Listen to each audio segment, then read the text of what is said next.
బయట ఉంచి తనను విమర్శించమనాల సిపిఐ సిపిఎంలు వాళ్ళు ఘాటుగా విమర్శిస్తుంటారు. కాంగ్రెస్ కూడా విమర్శిస్తామనాల. ఇప్పుడు షర్మిల పుణ్యం అని చెప్పేసి పూర్తిగా కాంగ్రెస్ అంటే తెలుగుదేశం కాంగ్రెస్ అయిపోయింది, అది తెలుగు కాంగ్రెస్ అయిపోయింది. సిపిఐ సిపిఎం నారాయణను ఆయన శ్రీనివాస్ గారు పుణ్యం అని చెప్పేసి మొట్టమొదటిసారి ఆంధ్రప్రదేశ్ చరిత్రలో ఇట్లాంటి స్థితికి వచ్చింది. ఇక ప్రతిపక్షం అంటే జగన్ కాకుండా ఇంకెవరు కనబడతారు? ఇప్పుడు ప్రభుత్వం ఓ సమస్య సృష్టిస్తోంది, ఎక్కడికి వెళ్ళాలి? జగన్ తప్ప ఆల్టర్నేటివ్ లేదు. అందుకని అందరూ జగన్ దగ్గరికి వెళ్తున్నారు. అది ఒక రకంగా తెలుగుదేశానికి చెట్ట చివరి దాకా లభించిన అవకాశం జగన్కి తొలినాళ్లలోనే ఇచ్చింది తెలుగుదేశం గిఫ్ట్గా. అపోజిషన్ లీడర్గా నువ్వు అసెంబ్లీలో గుర్తించకపోతే సమాజంలో గుర్తింపజేసేలా చేస్తుంది.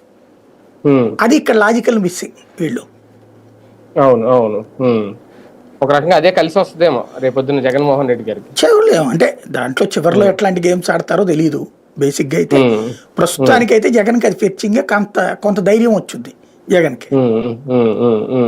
సార్ ఒకటి, పాలనే చూసి జగన్లో మార్పు వచ్చిందా? అంటే చంద్రబాబు గారి కూటమి పాలన చూసి జగన్లో మార్పు వచ్చిందా, లేదంటే ప్రతిపక్షంలో ఏడాది అయిపోయింది కాబట్టి ఈ యాక్టివ్నెస్ ఏమన్నా కనిపిస్తోందా నిన్న ఆయన మాటలు కానీ ఆయన నిన్న మాట్లాడిన తీసుకున్న నిర్ణయాలు ఇవన్నీ చూస్తే? ఇప్పుడు ఒకళ్ళు మౌల్డ్ అయ్యేటటువంటిది